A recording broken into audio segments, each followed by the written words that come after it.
Emmy winner Michael Imperioli rose to fame back on The Sopranos and most recently starred on the second season of The White Lotus. Yeah, now the New York native is making his Broadway debut in An Enemy of the People alongside Succession star Jeremy Strong. Hey, Michael, we're so happy you're here. Thank you. And we need to point out you've brought us something. Some mocktails? I brought you the Fleur de Lis, which is a mocktail. Yeah. And this is on the cocktail menu at Scarlet, which is a new speakeasy that my wife Victoria designed and built. And look how beautiful it is. By the way, what a gorgeous spot. Yeah, so this is raspberry, mint, lemon, and non-alcoholic rosé champagne. Delicious. Boy, that's really delicious. Delicious. So tell us about the speakeasy. Is that like something you've always dreamt of creating? Well, my wife and I had a bar in Chelsea in the mid-'90s to the mid-aughts. That was a real late night hangout for a lot of actors and musicians, and it was a lot of fun. And then we were out of that business for a long time, and we had an opportunity to be involved with a Upper West Side restaurateur named Jeremy Vladis, and he loved Victoria's design. And so she created the look, the actual interior design and the vibe. And we teamed up with Manhattan Mixology, Matt Burkhart, to design the cocktail program there. So it's a specific environment, it's very intimate, relaxing, it's kind of the art of the cocktail, and that kind of service. And we're going to have live music eventually. We just opened last week. Yeah. Eventually we'll have some live musicians there, but it's on the Upper West Side.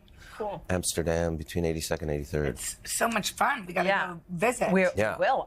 You seem to pick hit shows. I mean, you picked The Sopranos. Like really hit shows. And then White Lotus was like another home run. Were you surprised by the quick success of White Lotus? Well, White Lotus was a unique opportunity because it was kind of a new show because it's a new cast, but it was already a hit. Right. Usually when you do a new show, you have no idea what's going to happen. Yeah. And if you come on to a show, usually it's like it's already running and you're joining the cast. This was like a weird hybrid of a new show and a hit. Yeah. So that was pretty cool. Yeah, and it was so fantastic. Do you know anything about season 3? Yeah. Tell us. I know that it's shooting in Thailand. Yeah. Are you in it? I'm not in it because I'm doing a play on Broadway. Yeah. Which is why you're here. Which is why you're here. Yeah. This is your first time on Broadway. Which is, when I said that earlier, it felt like that was wrong. Yeah. Yeah, I've done a lot of off-Broadway, off-Broadway for many years. But I've gotten to do a lot of really cool things as an actor. One thing I never did was a Broadway play. One of the things on my list that I always wanted to do but never did, so it's really a thrill. And what's the premise of this? Yeah, tell us. It is about a small town that has these mineral springs, and they build this big spa and resort that's going to really revitalize, put the town on the map, make everybody a lot of money. And a doctor in the town who works for the spa finds out that the water supply might be poisoned.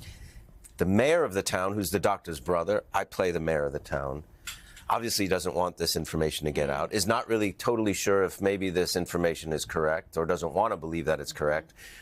So, because it's going to destroy the economy of the town.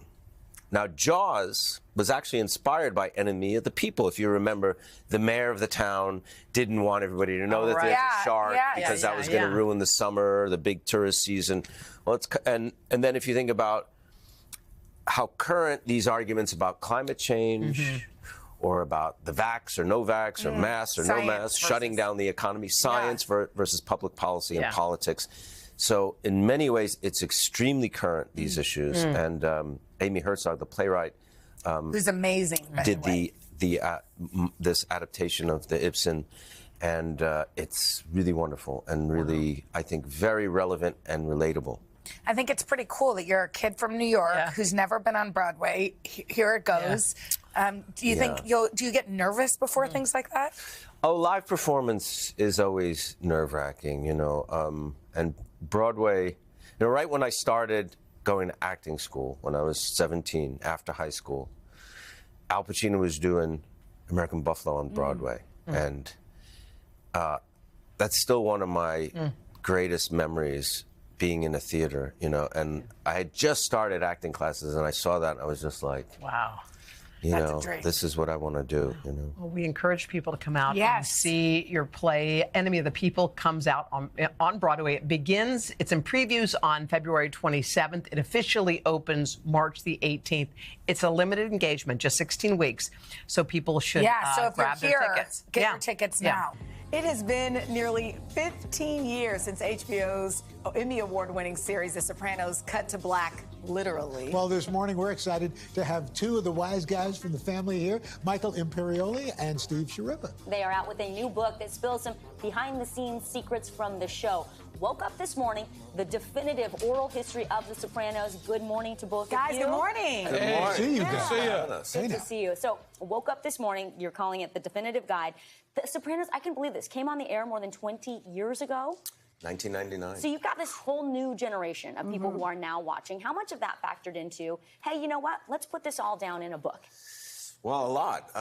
You know, we just the other day on Instagram, I had all these fans sending their Halloween costumes. They were dressed as Christopher and Adriana or Tony Soprano or Bobby, and they're all like in their 20s and 30s. And we've had fans send in tattoos of us on their bodies and stuff like that. Yeah, young people. So, you know, we saw a lot of interest on Instagram and stuff, and we thought, you know, let's, you know, do a podcast. Well, we started the new. podcast, you know, and the podcast, natural progression into the book, and we saw all these people doing podcasts and books that knew nothing about the show. Yeah. We were there. Yeah. So that's kind of... You're the voice. That makes You sense. know? That's true. We were just looking at all these pictures. You know, there's a lot of personal stories about late James Gandolfini. And you guys talk about how he had everybody's back. Why was it so important for you guys to tell his story, too? Or what it was like? Well, Jim was a really good guy. He was a generous guy, and not just monetarily, which he was. And we found out after he passed away, he paid off people's mortgages. He gave people money. He went to a funeral of a New Jersey police officer that he did not know. Wow. Just went in by himself. And he was a generous guy. Like, he would say, you want another take? You're happy with that? Robert Eiler, who played AJ, they wanted him to shave his eyebrows. And he said, are you sure you want to do this, Jim said? Because they may not grow back. And he changed his mind. So he was always looking out for the other guy, the crew, you know. That's just the kind of guy he was. And not only did you have some great, guest stars, Ben Kingsley, Juliana Margulies, but you had folks who, just fans of the show, some pretty famous folks showing up. What was it like when somebody like Muhammad Ali Oh, man. shows up on set? I got a call from my manager one day and said, Muhammad Ali wants to take you to lunch, which I was just like, I thought I was, still asleep. She said, yeah, he's a fan of yours and the show. So we invited him to the set. And he came, showed up, surprised he walked on the set and the whole crew gave a standing ovation. That went on for like 15 minutes. Wow. People were crying. Like, I'd never quite seen anything like the effect that man had. And he stayed the whole afternoon, took pictures with everybody, signed autographs. I mean, it was just... That's special. That's incredible. awesome. Well, obviously there's a lot of chemistry on the set, people looking out for each other. You two are good friends now, have written this book. But talk about what it was like meeting for the first time. And I think one of you snubbed the other. He snubbed me. What? Al, What? he big-timed me. He gave me the fish hand. They said, this is... Wait, not the fish They hand. said, this is Steve Sciarippa. He's new to the show. And he gave me one of these, like the pay no mind list. Yeah, how you doing? Is that true? He came Listen from to Vegas. me. Listen to He me. made all these outlandish... He claims he invented the term double down, like, from Vegas. I was told to keep a distance. You know what I mean? Listen. You were more socially I was Listen to me. warned. He's The coming out fish of hand. Vegas, and, And he's still doing it to this day, Al. How do you bounce back from the Yeah, fish hand? exactly. That was Okay, the fish hand. But, then somewhere in the third season, he came up to me after shooting the scene. He said, let's go out and have a drink. And thousands of drinks later, I here did we everything are. I could to get him fired off the show. It didn't work, so I had to become friends. Had to be friends. On paper, we wouldn't be friends. He's a Buddhist. He doesn't drink. He's a vegetarian. He meditates. I do everything opposite. On paper, we're not a match. I'm working on you, though. Wait, I'm I love getting it you there. so much. Wait, since we're all best friends now, before we leave, can you just tell me that famous cut to black? at the end. We're divided on that as well. Really? No, wait, what? Steve? Tony Soprano's alive and well and eating onion rings in New Jersey Michael? as we speak. Cut to black is the last thing that he sees from his point of view. Sleeping with the fish disagree. hands. He's sleeping with the Well, I choose to believe that he's eating onion rings He's eating Onion onion rings rings. or fish? with I guess ketchup. we will never know. Well, I tried. I tried. Oh, guys, Michael, thank it's you. so You fun guys are a talking to you. delight. Thank you. Yes, Yeah. great to Thank have you here. very Love the much. Book comes out today. So. Boom. book is out today. And we're at Bookends tonight in Oh. Ridgewood, New Jersey, Great. doing a book signing, and we'll both be fun. there taking photos. So if you got nothing to do, come and see the two of us argue. Woke Very up this nice. morning, available today, There you and go. at Bookends. Thank you, guys.